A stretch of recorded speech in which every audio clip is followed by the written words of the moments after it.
सभी भक्तजनों को जय श्री कृष्ण। श्री नारद जी ज्ञान चर्चा करते करते बोले, व्यास जी, जो भगवान श्री कृष्ण के चरणारविंद का सेवक है वह भजन ना करने वाले कर्मी मनुष्यों के समान है।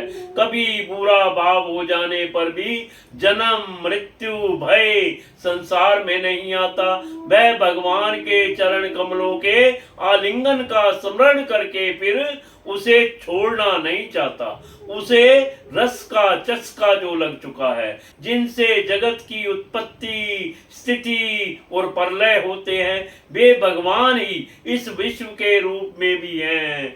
ऐसा होने पर भी वे इससे विलक्षण हैं। इस बात को आप स्वयं जानते हैं, तथापि मैंने आपको संकेत मात्र कर दिया है। व्यास जी, आपकी दृष्टि अमोघ है। आप इस बात को जानिए कि आप पुरुषोत्तम भगवान के कलावतार हैं। आपने अजन्मा होकर भी जगत के कल्याण के लिए जन्म ग्रहण किया है, इसलिए आप विशेष रूप से भगवान की लीलाओं का कीर्तन कीजिए।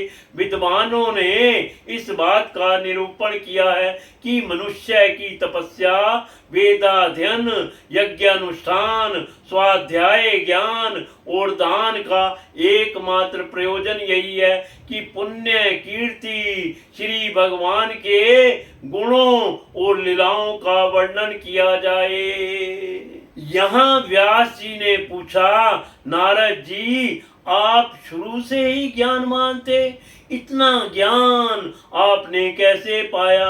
कौन सी भक्ति की और कौन सा सत्संग किया? नारद जी ने व्यास जी को आप बीती सुनाई कि मेरे जीवन में सत्संग का अभ्यास कहाँ से आया, मेरे जीवन में सत्संग का प्रभाव क्या है। श्री व्यास जी के पास जब तक भागवत जी नहीं थी वो दुखी रहे। भागवत जी आई नारद जी की कृपा से तो वो अब प्रचार कौन करे। सुखदेव जी नहीं है मेरे पास, तो नारद जी की कृपा से सुखदेव जी भी आए। फिर सुखदेव जी घर छोड़कर भाग गए और नारद जी ने ही उपाय बताया कि सुखदेव जी को कैसे घर वापस लाया जाए। व्यास जी ने हाथ जोड़कर नारद जी को कहा कि प्रभु, एक बात बताओ कि मेरे जीवन में जब जब कोई उत्पात आया, जब कोई भी चिंता हुई, आपने ऐसा उसका समाधान किया। आपके जीवन में इतना ज्ञान कहाँ से आया? क्या आप शुरू से ही ऐसे थे या कोई विशेष तप तपस्या करके आपको ज्ञान प्राप्त हुआ है, ऐसी भक्ति प्राप्त हुई है? तो श्री नारद जी महाराज ने वहां व्यास जी को अपनी आप बीती सुनाई है। अपना पूर्व जन्म उनको याद आया।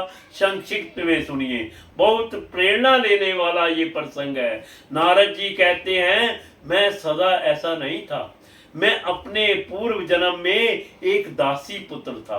दासी पुत्र का मतलब मेरी माँ लोगों के घरों में काम करती थी। मेरे पिता का बचपन में ही देहांत हो गया था।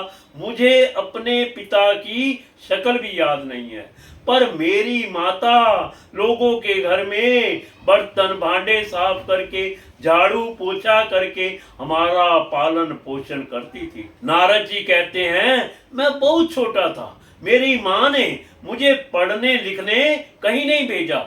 मैं भी उसके साथ लोगों के घरों में घूमता रहता।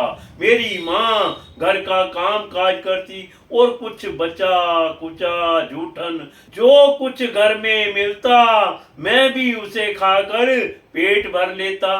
करते करते मैं 5 साल का हुआ।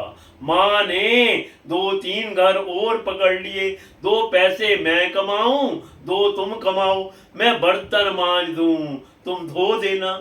मैं कपड़े धो लूं, तुम सुखा देना, मैं झाड़ू करूं, तुम पोछा कर देना। तो मैं उनके काम में थोड़ा हाथ बटाने लगा।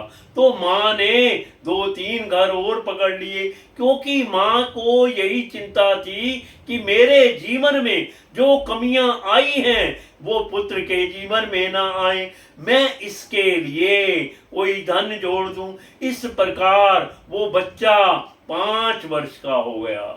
नारद जी कहते हैं, व्यास जी, एक दिन हमारे गांव में घूमते घूमते संतों की एक जमात आई। हमारे गांव के मुखिया को पता चला, तो गांव के कुछ लोग मिलकर के संतों का दर्शन करने गए। वो गांव के बाहर रुके थे, उनको जलपान कराया, दंडवत प्रणाम किया और कहा, प्रभु, हमारा कौन सा सौभाग्य है, आपका हमको दर्शन हुआ। आप कैसे पधारे, अचानक हमारे गांव में आप कैसे आए। तो संतों का जो मुखिया था उसने कहा, भैया, चतुर्मास प्रारंभ होने वाला है और हम संत लोग 4 महीना एक स्थान पर बैठकर तप करते हैं और हम चतुर्मास के लिए कोई ऐसा स्थान ढूंढ रहे हैं जहां हम सब की रहने खाने और सत्संग की व्यवस्था हो सके। और आज यहाँ विश्राम हो गया, साय हो गई, तो हमने सोचा यहीं रुकते हैं, कल और आगे बढ़ेंगे, कोई स्थान मिलेगा वहां बैठेंगे।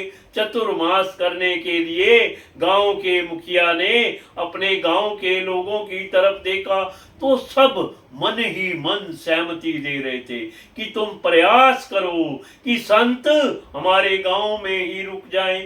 तो सब लोगों ने जब ऐसे मन ही मन जिज्ञासा करी, सरपंच ने कहा, गुरुदेव, हमारे गांव में कभी सत्संग नहीं हुआ, हमारे गांव में कभी संत भगवान नहीं पधारे, और अगर 4 मास कहीं रुकने का सोच रहे हैं तो कृपा करके हमारे ही गांव में रुक जाएं। यहाँ हमारे गांव में छोटी सी धर्मशाला है, हम सब गांव वासी मिलकर के आपकी यथाशक्ति योग्य सेवा करने का प्रयास करेंगे। हमारा प्रयास यही होगा कि आपको कोई कमी ना आए, आपके भजन में कोई विघ्न ना आए। चरणों में गिर गया वो गांव का मुखिया। मुखिया ने कहा, महाराज, हमने कभी सत्संग नहीं सुना, अब आए हैं आप तो ये कृपा हम पर ही कीजिए, ये सेवा हमको ही दीजिए। इतने प्रेम से उसने निवेदन किया कि उन्होंने उनका ये निमंत्रण स्वीकार कर लिया। कहा, ठीक है, हम आपके ही गांव में रुकेंगे।